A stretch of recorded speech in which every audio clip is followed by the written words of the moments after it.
Before this video starts, make sure you guys do hit the like button, hit the subscribe button, and turn on post notifications. That way you never miss a new video coming up like these. I'm going to start making more videos like this that are like 30 minutes long. Or, I don't know if this video is 30 minutes long. I haven't edited it yet, but I'm trying to make more entertaining videos like this. But make sure you guys smash the like button, smash the subscribe button, turn on post notifications. That way you never miss a new video.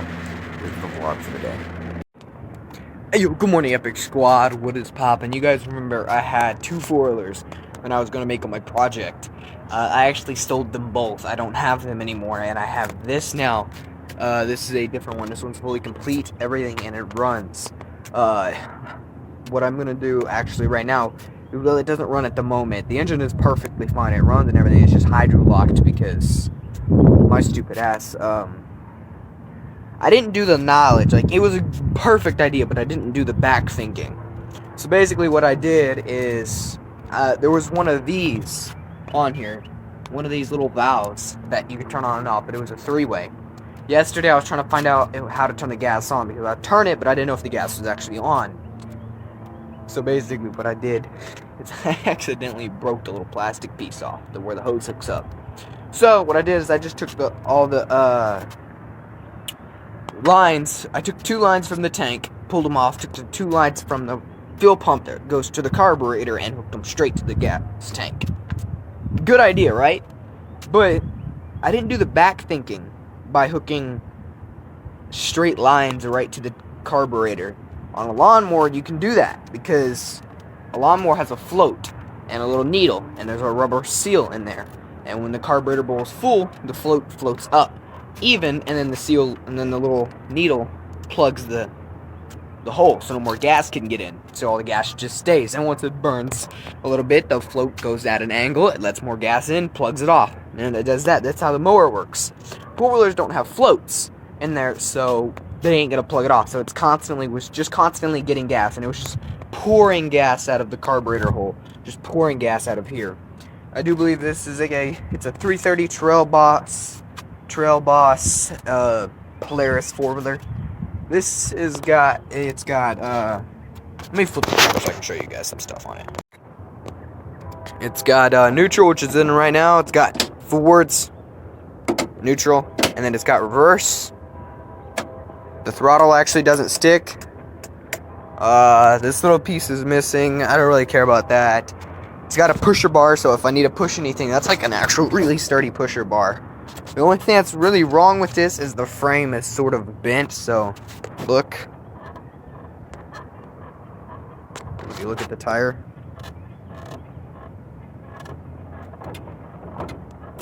And then if I come over here, I can't really do it to that side. And if you look, that back tire's off the ground. Stupid dragonfly. I thought there was a fucking bee trying to sting me. And I do believe it is off the ground. It is off the ground. That's how you know it's a bent. And if you look at the rear end, yeah, you can see it's bent. But it shouldn't matter too much. I just gotta grind this little piece off right here, that way it doesn't hit the wheel. But as you guys can see, it is still leaking a little bit. As you can see, it's still dripping. See, there still is some gas. But when the gas actually runs out, what I'm gonna do is I'm gonna take the two lines. I gotta find them, and I'm gonna snip them. I'm gonna snip it right in the middle, one from the carburetor, one to the one from the carburetor, one to the gas tank, both of them. And I got one of these little valves that has two hookups.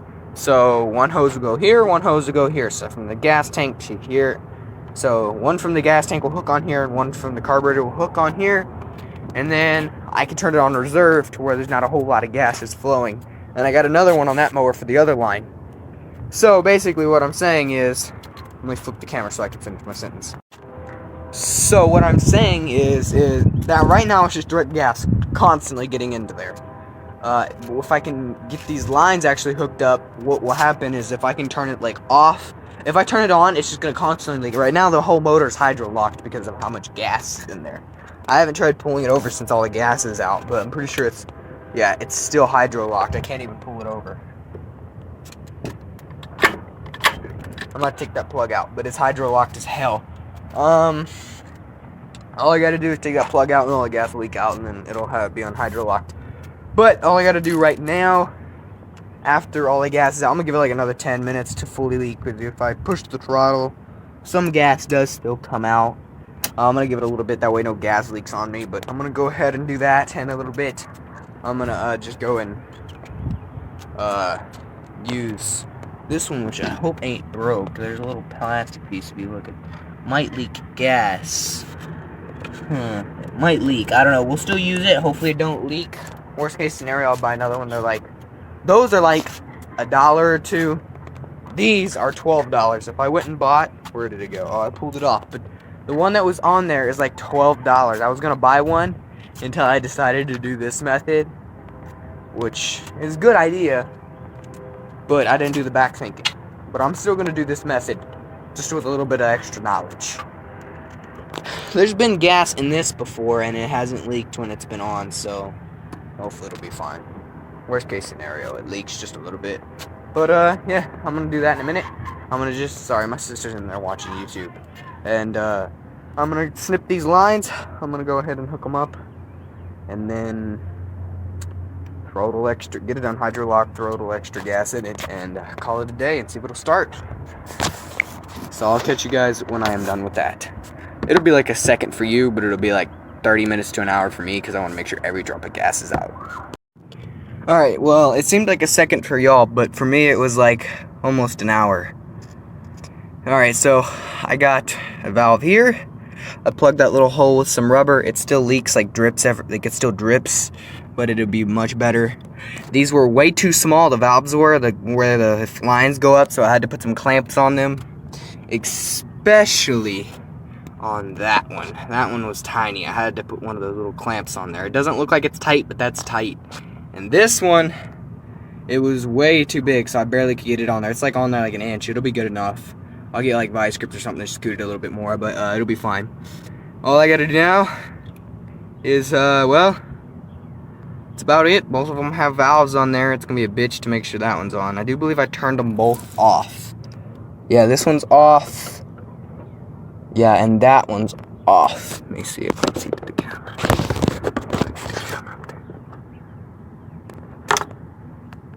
Focus. Yeah, it's off. Because on it says on right there, and it's turned the opposite direction. If you see one open line, that's nothing. This is what it used to be. This used to be all a bunch of fuel pump. This is your fuel pump, and what would happen is there was some lines. This is actually what I broke, but this line right here would run to the tank, and this line would run to the tank, and then it would gas would run right down through up to here, and then the two lines that were going into the carburetor were connected here and went to the carburetor, which they still go to the carburetor, just connected differently, and it pumped gas through here down to, where's the carburetor? Down to the carburetor, which is right in there. You guys can barely see it, and yeah. As you guys can see, I couldn't get the lines off. I pried on this one, and I couldn't get it off. I even got the clamp off, and I couldn't get it off. So I just cut them both. This one I didn't even bother trying to pry because I knew how hard it was going to be. And I said, fuck it. This one really doesn't matter. I'm going to cut the line up here and keep the lines and clamps and stuff, because these things come in handy, these little red clamps. But I'm going to try and get this one on there a little bit more. I've been fussing with this thing for like 30 minutes straight. I still got to pull the plug right there and pull all that gasoline out while I'm at it, right? And I still got I accidentally pulled this out of the tank, so I got to shove that back up in the tank. And yeah, I'm gonna shove this back in the tank first, pull the plug, clean it out, pull the rope over a bit to squirt all that gas out, and then we'll turn them on reserve. Right now this one's on off. We'll barely turn them on, that way gas is just barely flowing. That way we don't have a shitload of gas coming out that carburetor, and we're not constantly hydrolocking the engine, because it's not good for it. This is gonna be a bitch, because you guys can see where it's gotta go. See that little hole? That's where it's gotta go. I had to pull both of these out to reroute the lines, and it was a bitch to get them back in there. It took me like 30 minutes to get one in there. Another thing is I gotta adjust these, because the handlebars are actually straight right now, and if you look at the wheel, it's turned that way. The handlebars are out of adjust. It's got good shocks on it. The coils look nice, but I don't know if the radiator works, or yeah, it's a radiator. I don't know if it works or not. You know, it's got brakes. But this is what's actually going to help me. These two valves are actually going to help this run, because before it was just ran to the gas tank, to the carburetor. Is the way I ran it, and it was just pouring gas out of here and stuff. But the choke doesn't open or anything. If you look in there, I'm opening the choke. It does not open. I have to pry it open with something. I'm gonna have to actually keep that open, because once it starts, that's gonna kill it. Because once it's got choke, it's just gonna keep getting choke. And here's the air filter cover and stuff. But I know quite a bit about four-wheelers, not a shitload, but quite a bit. You can see the engine is still hydrolocked. Let me show this thing back up at the tank, pull that plug, and we'll be back with you guys. It's gonna be like an hour for me, 5 seconds for you guys, literally. Not even 5 seconds, just like a second. But it's gonna be an hour for me, because not even kidding, probably gonna take me 30 minutes just to get that damn rubber thing back in the tank. It took me 30 minutes to get both of them in there the first time I did it. And I wasn't in this like small combined space. I was all the way over there when I did it, where that gas can is. It's just I didn't use that chair. Alright, well, I wasted quite a bit of gas too. I put a half a tank in here and it leaked out all of it out. And this has got to go back down. Oh, it's already all the way down. I got to bolt it back. I got to put all the plastic back. It's a plastic thing that goes here, and the seat goes over it, and then this bolts back down. And then 2 bolts go into here, and then the four-wheeler is fully put back together. And all I gotta do is buy the little part for this. In worst case scenario, if this little thing don't work, which it should work, I mean, there shouldn't be a reason that it shouldn't. Just a little leak is gonna happen. But it should work. There should be no reason that it shouldn't. And if I can't get it pulled start, I'll wait till later when the guy gets home from work. I just saw him leave for work. And I will have him come down here so I don't break his mower again, because his mower I had to push his mower back to him yesterday because his mower battery died and stuff like that. I'll have him come down here with it so I don't break it. He can't blame me for it. And I'll have him jump it, and if I can get this bitch started, it'll be fun to ride. But once I do get everything running and stuff, I have to cut that exhaust off. Not all the way off, just a little piece, because it's rubbing. But yeah, if you look, now the wheels are straight, and the handlebars are a little crooked towards me. But it's got front brakes. I don't know if the pedal over there works. Key turns over and it'll actually turn it and crank it. So yeah, come back with you guys when I have everything shoved up in the holes, and that doesn't sound right, but I'll come back with you guys. And also, all the tires hold air. We put air in them. Ow, it hurts. Put air in them yesterday, and all 4 still have a whole lot of air. They're still tight as ever. It's easy to push, but yeah. I'm going to get this thing all fixed up and ready to try, and I don't think I'm going to start it as soon as I get everything good to go. I'm probably just going to push it back over here and leave it for the afternoon until I find a way I can actually electrically turn it over, because I fucking hate turning it over by pull start. But let me get this thing on hydrolocked and put the rubber thing back in, and I'll come back with you guys. Alright, I just pulled the plug, drenched with gas. Just got it on hydrolock. That's why everything over here is covered in gas. Like, look, everything's covered in gas. And I shoved that little rubber thing back in the tank. Went way faster than expected. It took me like 2 minutes or so. I don't think it's all the way in there. I'll fiddle with it in a minute to go all the way in there. But it pulls over now. It's still shooting out some, but it pulls over now.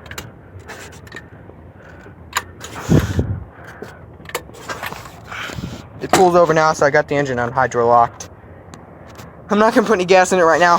Which my dad gets up. That way I can probably call my grandpa over here to jump it and see if I can get this thing to start, because I had it cranking, like constantly cranking with the riding lawnmower charging the battery, but I don't have a riding lawnmower at the moment. I borrowed it off the guy I'm buying the four-wheeler off of. But everything's hooked up, lines are hooked up. I think the reason it wasn't starting the other day is because the coil was not all the way hooked up. I'm gonna throw the plug back in real quick, coil back up, and see if it still pulls over, and I'll come back with you guys. Alright, got the plug back in. Focus, camera. Focus. Alright, got the plug back in. I got the spark plug wire back on. It still pulls over. Alright. Only thing left to do is throw some gas in here and see if it'll start, which I'm not going to do that right now. I'm actually going to turn it off, switch off. I'm going to find my flathead, which is right here. I had to break this ignition, and I'm going to turn the ignition off, actually. Alright, ignition is off. I'm going to put the plastic back on. Probably actually not right now. And then I'm going to just leave it here till my dad wakes up, because I've been doing shit to this since like 6 this morning. But yeah, there we go. Plug is back in it. There's lines on it, so that way I can turn the gas valve on and off, turn it on the reserve or whatever I need. Pull start still pulls over. I tried it after putting the plug back in. I feel like the plug was a little more annoying to put back in than the whole rubber thing into the tank was. I actually haven't messed with that yet. I'll do that later on. But yeah, it's all back together. I'm gonna go inside, wash up, and then drink something to drink and chill for a bit. Alrighty, so several hours later since you guys seen me last record, I tried to start the four-wheeler like an hour and a half after I stopped working on it. It did the same thing. It's getting way too much gas. It hydrolocked again. I just got it on hydrolocked after letting it set for like 5 hours. It's like 4 p.m. right now. It's actually 3:12. But I've messed with it, and messed with it to get it to start. As in, like, finding a way to, like, get the gas to run without having to buy a new part. But it looks like I am buying a new part. So I'll go buy it sometime tomorrow, and I'll wait for it to come in on Amazon, and then we will go and buy some gas line, and then we will go ahead and install it, and install the proper fuel system. And it should start right up, and then it'd be rideable. I don't know. I still owe $300 on this thing, so it better run, because I'm not paying $300 for something that don't run. But that is going to wrap up this video. Make sure you guys do like, subscribe, turn on post notifications, that way you never miss a new video. And I will see you guys in tomorrow's vlog, or whenever I post a new video. First 30-minute video in a while. Or not 30-minute video, fuck. First actual vlog back in a little bit. It's been a long time since I've done like an actual average YouTube vlog. Used to, I just been posting videos here and there, but this has been like where I've actually done like a full vlog of my day. I hope you guys enjoyed it. Make sure you guys do like, subscribe, turn on post notifications, that way you never miss a new video. And I'll see you guys in tomorrow's vlog. Peace!